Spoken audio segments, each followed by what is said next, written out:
Assalamualaikum warahmatullahi wabarakatuh. Pada kesempatan kali ini, kami dari kelompok 6 2024D akan mempresentasikan mengenai perumusan teori akuntansi dengan pendekatan regulatoris.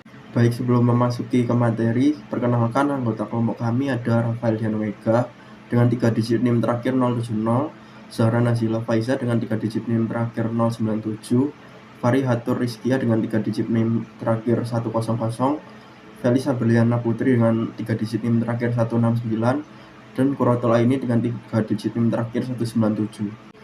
Baik, memasuki materi yang pertama, yaitu hakikat standar akuntansi. Pada hakikatnya, standar akuntansi merupakan seperangkat aturan, prinsip, dan prosedur yang secara resmi telah ditetapkan oleh badan yang berwenang untuk mengatur bagaimana cara keuangan diakui, diukur, disajikan, dan diungkapkan dalam laporan keuangan perusahaan.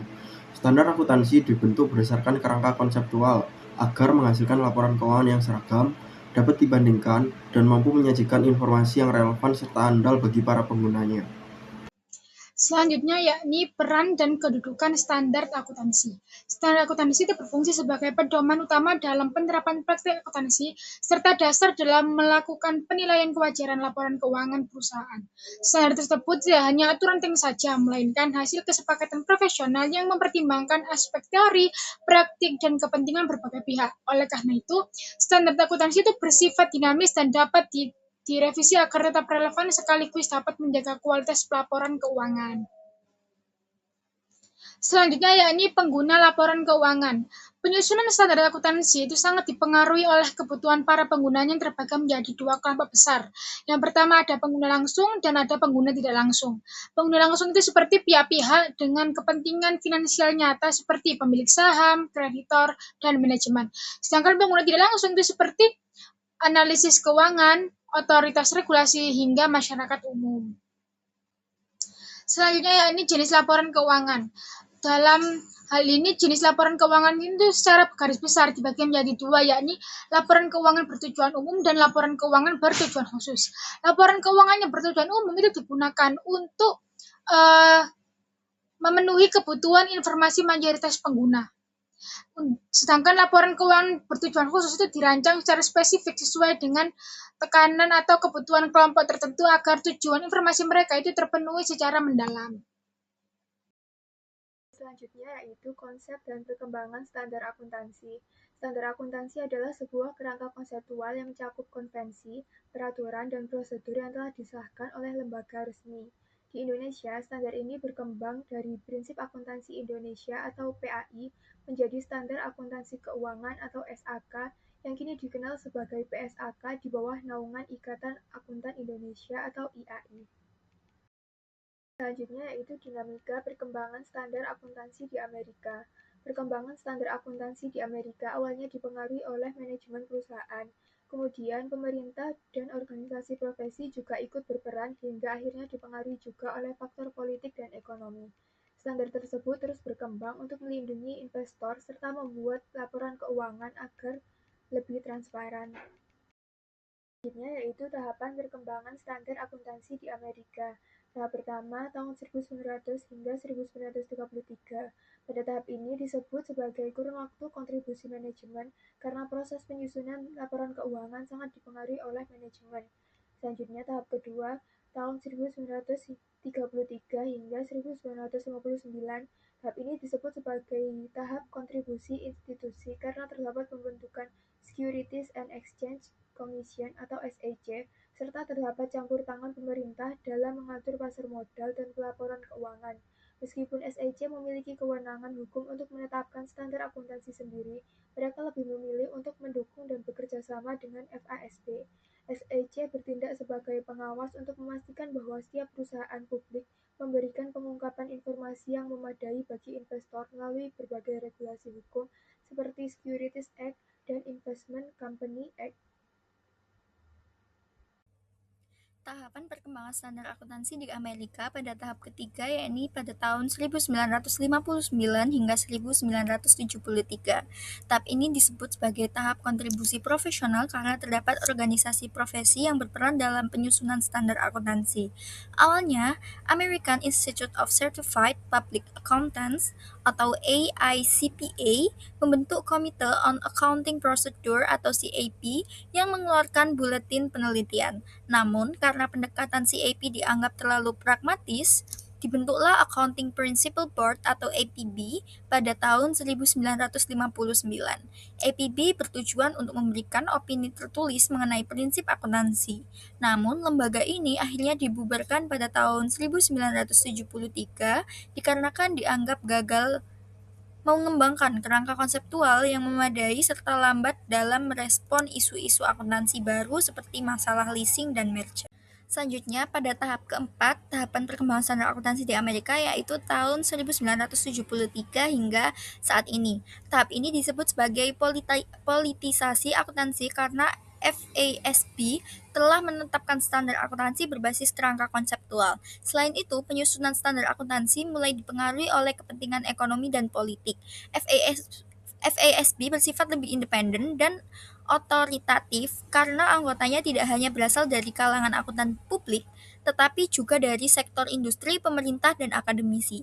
FASB memiliki prosedur yang transparan mulai dari identifikasi masalah dalam agenda, penerbitan catatan diskusi atau discussion memorandum, kemudian hingga melakukan uji publik melalui exposure draft sebelum sebuah standar resmi disahkan. Selanjutnya, dinamika perkembangan standar akuntansi di Indonesia. Perkembangan standar akuntansi dipengaruhi oleh kebutuhan pasar modal dan penyesuaian dengan standar akuntansi internasional.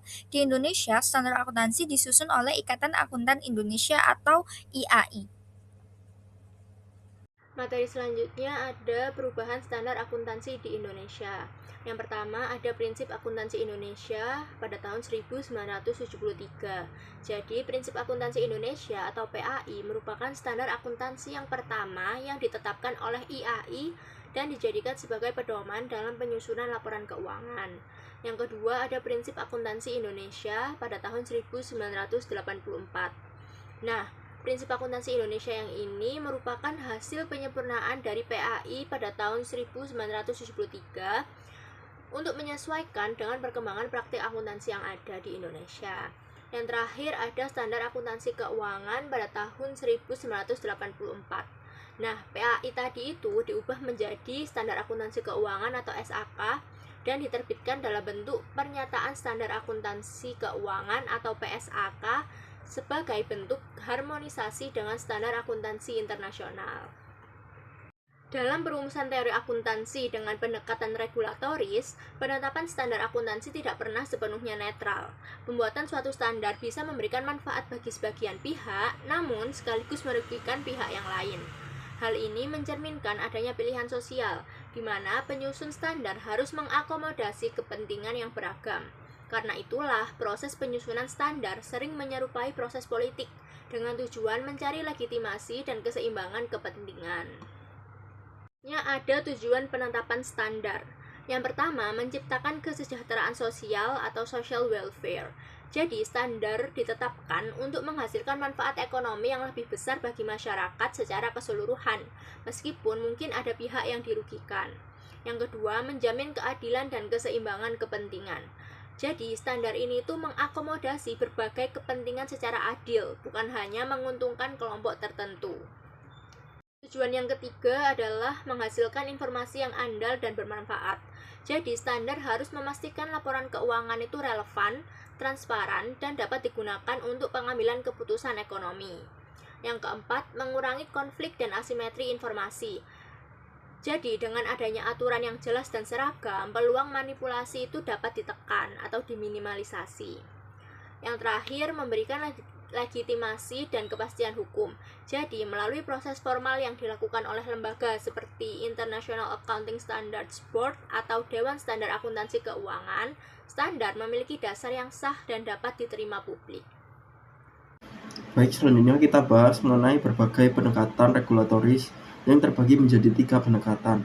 Yang pertama, yaitu pendekatan ketepatan penyajian, yang menekankan bahwa laporan keuangan harus menyajikan informasi yang relevan, andal, dan jujur, sehingga mencerminkan kondisi ekonomi perusahaan secara wajar. Pendekatan ini berorientasi pada kualitas informasi, namun sering dikritik karena kurang memperhatikan dampak ekonomi dari penerapan standar. Sebaliknya, Pendekatan yang kedua yaitu konsekuensi ekonomi, yang berfokus pada dampak penerapan standar terhadap berbagai pihak, seperti investor, kreditor, manajemen, maupun pemerintah. Standar dipandang bukan hanya sebagai alat penyajian informasi, tetapi juga sebagai kebijakan yang dapat mempengaruhi harga saham, distribusi laba, atau stabilitas pasar.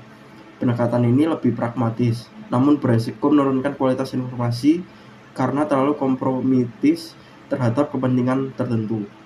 Dan terakhir ada pendekatan kritikal interpretatif, yang melihat akuntansi sebagai produk sosial, politik, dan budaya. Pendekatan ini mengkritisi bagaimana standar akuntansi seringkali mencerminkan kekuasaan dan ideologi tertentu, serta lebih banyak menguntungkan kelompok dominan dibandingkan masyarakat luas. Walaupun membuka perspektif kritis, yang penting pendekatan ini sering dianggap terlalu teoritis dan sulit diterapkan langsung dalam praktik penyusunan standar. Perbedaan ketiga pendekatan ini muncul dari komitmen normatif yang berbeda terhadap sasaran pelaporan keuangan. Apakah standar harus lebih menekankan kebenaran informasi, dampak ekonomi, atau kritik sosial politik? Ketiganya saling bertentangan, namun justru memperlihatkan kompleksitas dalam proses penetapan standar akuntansi sebagai pilihan sosial yang syarat dengan kepentingan. Sekian presentasi dari kelompok kami. Kurang lebihnya saya mohon maaf dan terima kasih. Wassalamualaikum warahmatullahi wabarakatuh.